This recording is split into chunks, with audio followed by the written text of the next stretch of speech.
નમસ્કાર વિદ્યાર્થી મિત્રો, ધોરણ 9નું ગુજરાતી વિષયમાં બીજા સત્રમાં આવતું કાવ્ય મરજીવ્યા એ કાવ્યના સ્વાધ્યાયના પ્રશ્નોની ચર્ચા આપણે આજે કરવાની છે.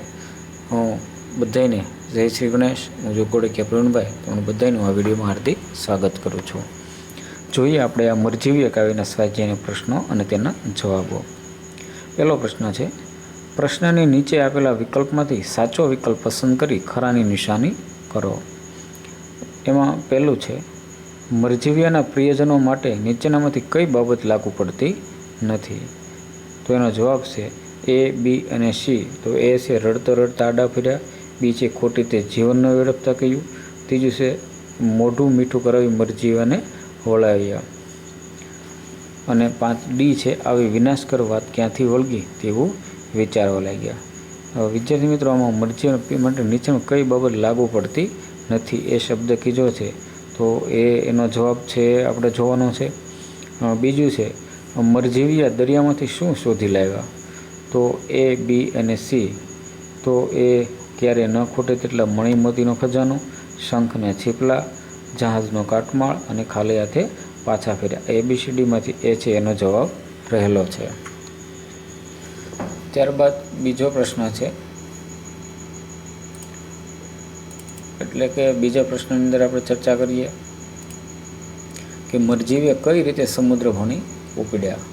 તો નિરાશને પ્લાન વદને, હિંમત હારીને, ઉત્સાહથી ડગલા ભરતા કે પોતાના પ્રિયજનના સહારે?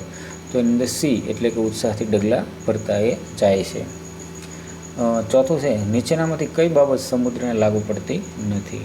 તો ડુંગરા જેવડા મોજા ઉછાળતો હતો, તાગ ના આવે એટલું અતિ ઊંડું જળ હતું, અફાટ ને વિકરાળ સમુદ્ર ગર્જના કરી રહ્યો હતો, અને સમુદ્રનું જળ સીસરું હતું. તો સમુદ્રનું જળ છે સીસરું ક્યારે હોતું નથી, તો એનો જવાબ છે એ લાગુ પડતું નથી. ત્યારબાદ જોઈએ આપણે બીજો પ્રશ્ન. નીચેના પ્રશ્નોના 2-3 વાક્યમાં ઉત્તર લખો. આમાં પહેલું છે, મરજીવ્યાને પ્રિયજનો કઈ શિખામણ દીધી? તો એનો જવાબ છે, મરજીવ્યાને પ્રિયજનોએ શિખામણ દીધી કે તમે તમારું જીવન આમ નાહકનું શા માટે વેડફી નાખો છો? તમને સમુદ્રમાં ઝંપલાવવાની આ વિનાશકારી આંધળી બલા ક્યાંથી વળગી? આમ કહીને પ્રિયજનોએ આંસુભરી આંખે મરજીવ્યાને રોકવાનો પ્રયત્ન કર્યો. બીજો પ્રશ્ન છે, સમુદ્ર ભણી જતી વખતનો મરજીવ્યાનો ઉત્સાહ તમારા શબ્દમાં વર્ણવો. તેનો જવાબ છે, સમુદ્ર ભણી જવા માટે મરજીવ્યાએ કમર કસી, તેઓ દ્રઢ નિશ્ચયી હતા. આથી એમણે ઉત્સાહથી ડગ ભરતો સમુદ્ર તરફ પ્રયાણ કર્યું. એ વખતે એમની આંખોમાં તેજ હતું અને અંગે અંગમાં અથાગ બળ હતું.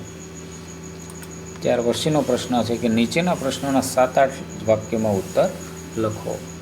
એનો પ્રશ્ન છે કે મરજીવ્યા કાવ્યમાં વ્યક્ત થતો જીવન માટેનો દૃષ્ટિકોણ તમારા શબ્દોમાં ચર્ચો. તો વિદ્યાર્થી મિત્રો, 7-8 વાક્યમાં છે એટલે પ્રસ્તાવના જરૂરી છે. જમણી સાઈડની અંદર કૃતિનું નામ, કર્તાનું નામ, સાહિત્ય પ્રકાર અને સંદર્ભ એ લખી અને પ્રશ્નોનો જવાબ છે ચાલુ કરવાનો હોય છે. સમુદ્રમાં છેક તળિયા સુધી ડૂબકી મારીને મોતી લાવનારાઓને મરજીવ્યા કહે છે. તેઓ જાણે છે કે સમુદ્રના પાણી ઊંડા છે, એમાં અનેક હિંસક જળચર પ્રાણીઓ છે. તેમ છતાં એમનું મન મક્કમ છે, એમના હૃદયમાં ઉત્સાહ અને સાહસ છે. તેઓ પ્રિયજનના વાયરા વળતા નથી. એમનું એક જ લક્ષ્ય છે.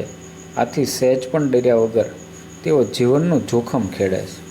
તેઓ મૃત્યુના મુખમાં પ્રવેશ્યા હોય એમ સમુદ્રના અંધકારમાં તળિયા ખૂંદી વળે છે. પરિણામે તેઓ મણી મોતીનો અખૂટ ખજાનો મેળવીને બહાર આવે છે. મરજીવ્યાની જેમ મનુષ્ય પણ જીવનના ગમે તેવા સંઘર્ષનો સામનો કરવો પડે છે, તો તેનાથી સહેજ પણ ડરવું જોઈએ નહીં. જો મનુષ્યના મનમાં સુદૃઢ નિશ્ચય હોય, હૃદયમાં ઉત્સાહ અને સાહસ હોય, તો તે પોતાના નિશ્ચિત લક્ષ્ય સુધી પહોંચીને મણી મોતી જેવી કિંમતી વસ્તુઓ મેળવી શકે છે. બીજો પ્રશ્ન છે, મરજીવ્યાની સફળતા પાછળનું રહસ્ય તમારા શબ્દોમાં વર્ણવો. તો એનો જવાબ છે, મરજીવ્યા સમુદ્રના તળિયેથી મણી મોતીનો ખજાનો મેળવવામાં સફળ થાય છે. કારણ કે એ દ્રઢ નિશ્ચયી છે. એમના હૃદયમાં ઉત્સાહ અને આંખોમાં તેજ છે. એમના અંગે અંગમાં અતિશય બળ છે. તેઓ પ્રિયજનોના આંસુ કે શિખામણથી પણ વિચલિત થતા નથી. એમને સમુદ્રની વિકરાળ અફાટ ગર્જનાનો પણ ડર લાગતો નથી. તેઓ જીવનનું જોખમ ખેડવા તૈયાર થાય છે અને મૃત્યુના મુખ સુધી પહોંચાડવાનું બીડું ઝડપે છે. આ સાહસિક મરજીવા સમુદ્રના તળિયે ખૂંદી વળે છે અને મણિમોતીનો અમૂલ્ય ખજાનો લઈને બહાર આવે છે. મરજીવિયાની સફળતા પાછળનું રહસ્ય એમનામાં રહેલા ગુણો, સાહસિક વૃત્તિ, દ્રઢ નિશ્ચયપણું અને ધ્યેય પામવાની વૃત્તિ જેવા ગુણો છે. એ પછી ચોથો પ્રશ્ન છે કે નીચેની કાવ્યપંક્તિ સમજાવો. કાવ્યપંક્તિ છે, ખૂંજ્યા મરણના તમોમય તળો અને પામ્યા અખોટ મણિ મોતી કોષ લઈ બહારે આવ્યા. એટલે કે આનો અર્થ એવો છે કે સાહસિક મરજીવિયાએ સમુદ્રના છેક તળિયે સુધી ડૂબકી મારી, પરંતુ ત્યાં તો મૃત્યુના મુખમાં પ્રવેશ્યા હોય તેવું ગાઢ અંધકારમય વાતાવરણ હતું. પાણીઓમાંના અનેક હિંસક જળચર પ્રાણીઓથી સહેજ પણ ડર્યા વગર તેઓ સમુદ્રને ખૂંદી વળ્યા અને અમૂલ્ય અખોટ મણિમોતીનો ખજાનો લઈને એમ કેમ બહાર આવ્યા. જીવનમાં પણ આવી સાહસિક વૃત્તિ, દ્રઢ નિશ્ચયીપણું અને ધ્યેય પામવાની વૃત્તિ તો માનવી જીવનનું જોખમ ખેડીને ગમે તેવા સંઘર્ષનો સામનો કરી શકે અને નિશ્ચિત લક્ષ્ય સુધી પહોંચવામાં સફળ થાય છે. વિદ્યાર્થી મિત્રો, તમે પૂરો વિડીયો જોયો એ બદલ તમારો ખૂબ ખૂબ આભાર અને આવા જ વિડીયો જોવા માટે તમારે અમારી સાથે જોડાયેલી રહો. અસ્તુ.